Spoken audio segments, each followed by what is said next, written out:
office that bike all year round.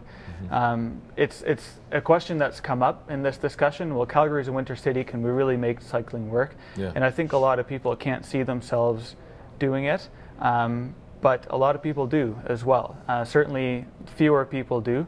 In the winter, I think it's something like a third of the people that will commute into downtown through the winter compared to the summer. But there are other winter cities around the world where this has worked. We talk about Montreal, Chicago, Minneapolis. These are certainly winter cities where cycle tracks have been installed, and they're very successful. And it should be noted, the city, of course, makes a huge effort to ensure that not only proposed cycle tracks. I mean, 7th Street, that's clear. I know it's considered a priority one snow route, but the whole entire bike path system, for the most part, I should say, is maintained by the city throughout winter months. Isn't that right?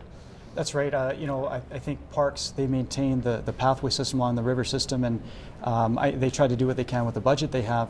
One of the things to mention in the cycle strategy is that we're aware that in order to attract people to use these facilities, we need to keep them clear. And so there is an operation maintenance budget that was spelled out in the cycle strategy. We may need to approach roads and get some more, but we want these cycle tracks clear to a very high level in order to keep people attracted to those facilities in the winter. I would think the effort would have to be a bit higher on a cycle track or a bike path than an average road. We're talking 2 wheels as opposed to 4. Different ball game, no? Yeah, well, the quality of clearing that we did on 7th Street cycle track this past winter was very high. Yeah. It's right down. Augustin nodding his head. Yeah, it was right down to pavement. I did not personally bike it. Augustin may have. But right down to pavement. Actually snow removal, not just shoving it aside and having it melt. So, and there is dollars associated with that. But yeah, very high quality of clearing. People are satisfied with the way paths are cleared? 7th Street, yes. I think the policies in place on snow and ice control, there's always improvements that could be made. And we are in conversations with the city on that. Yeah. I think progress is being made for sure. Now, among the current proposed cycle tracks, 1st Street Southeast is essentially, it seems, the keystone. As it will directly link, of course, the Bow and Elbow River pathways, which is huge. Will the council committee recommendation on 1st Street make or break the entire cycle strategy? I know they've pushed back the vote. Well, I guess the discussion. It was a split vote, 4-4. They said, okay, we're going to tackle it again in I guess, April. How important is that discussion that they're going to have for the entire project? Well, Kevin, I can't really speak if 1st Street was removed, what the future of the cycle track network would be. But what's important is we have a lot of information on how we did the route selection with a consultant over the past year and stakeholder feedback and what have you. There's a lot of rigor into the route selection, and we just need to have the opportunity to communicate that through to council, through committee, if we have the time to do it. We're trying to meet even with councillors one-on-one if we can, to try to communicate the rigor that went through in the route selection. I think if you see the different criteria that were reviewed, traffic delay, removal of parking stalls, and all of that, you'll see, well, 1st Street East, that makes sense out of the 4 or 5 options laid before you is a logical route. Yeah. But a lot of people, I think, have not seen the rigor that went into that, to the establishment of the network that we're recommending. So we're talking about individual councillors. I mean, these councillors are coming to the table with, I guess, hordes of notes. They've received, phone calls, conversation with their constituents. That's the right way to do it. I guess, respect-wise, it would definitely be a long process. I got to ask, though, Augustin, is 1st Street the make or break? Does it have to happen in order for that that cycle strategy to be considered a success? I don't think I'd take it to that extreme. 1st Okay. Street East, 1st Street Southeast is from our view, a great route within the cycle track network.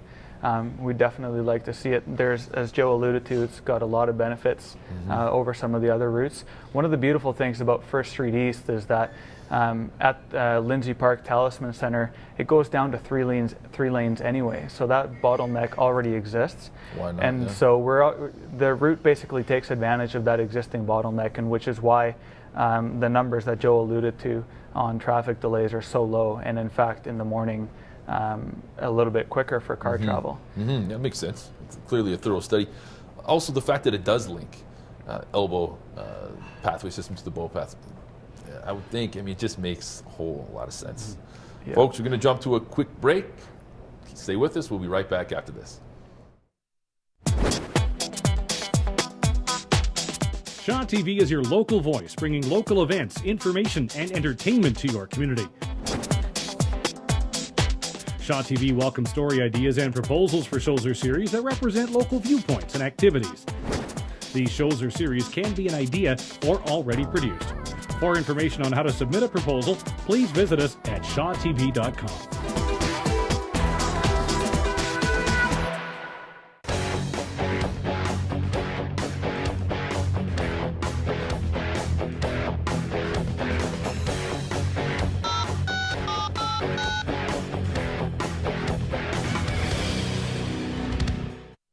All right, a little bit more about First Street Southeast. It seems to be, it's kind of the tipping point for a lot of people. It is the divide currently right now. It's potentially a $4 million project. What about a happy medium? Is there not some compromise that could be made? I can't help but think that the right idea might be, okay, well, let's build that cycle track on First Street. Let's connect those pathways that we discussed. Let's do it in a less than permanent manner. Let's run a 2-year study. Let's see if ridership is increasing to the levels that we need it to in order to have it be called a success. I don't hear a lot of talk about that. Is that even on the table? So Kevin, actually that is being explored. I think the mayor did actually mention that at council on Monday, that avenue was being explored by administration. So I think that will be a discussion certainly at committee in April about that as one option to explore. And having it for a year or two and looking at the results is certainly one way to do this, and not permanently put the concrete in place there, but have some kind of barrier or whatever that still provides a cyclist with the same amount of safety as the ultimate design, but it's something that you could remove if you needed to. I think cyclists would be happy with that, would they not? Yeah, I mean, it's worked in other cities. The key thing that we want to look at is that we want to do it properly. So if we're going to evaluate it as a pilot, let's do it in such a way that we actually get the results that we would get if it was a permanent facility. So let's not go halfway and use plastic this and plastic that. Let's actually do it the way it would be. Because part of the advantage of the cycle track on First Street Southeast, and one of the big reasons why Victoria Park BRZ has come out in favor of it, is that it actually improves the overall public realm. And if we go and install sort of halfway measures or half measures as a temporary solution, it doesn't bring all of the benefits that a proper cycle track facility would bring. I think people would probably counter saying that, well, I mean, you've got 7th Street, which has been established as a permanent pseudo-pilot, again, because it doesn't run the length. I imagine there's some data that, well, of course there is, data that's been collected there. It seems tough. You're going to have a tough time, I think, convincing people to not give something like that a shot. I mean, how would you respond to those critics who, I guess, want to see things not evolve the way that you want to see them go? It's a tough question. Yes. In what regard do you mean? Well, as far as I guess the big question is, how do we get more people off the road and onto bikes? Maybe I'll jump into that then. Sure.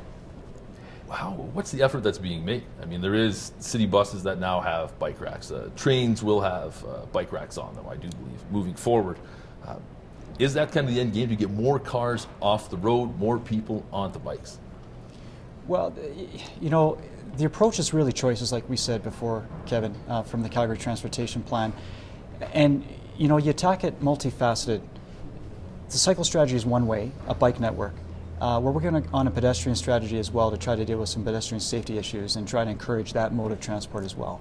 Transit's very successful, and they're building on that success. So it's really all those put together that's trying to give transportation choice. It's not necessarily trying to get a person that's stuck in congestion on McLeod Trail onto the bike on a cycle track. It's all those layers of the Calgary Transportation Plan that maybe a lot of the public isn't aware of, and put it all together. It will take a few cars off the road at the end of the day. Do we need to work on maybe a more well thought out bike share program?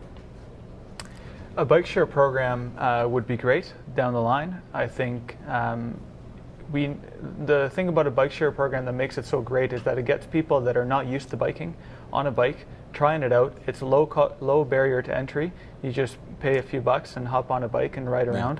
Those people need to feel comfortable riding around.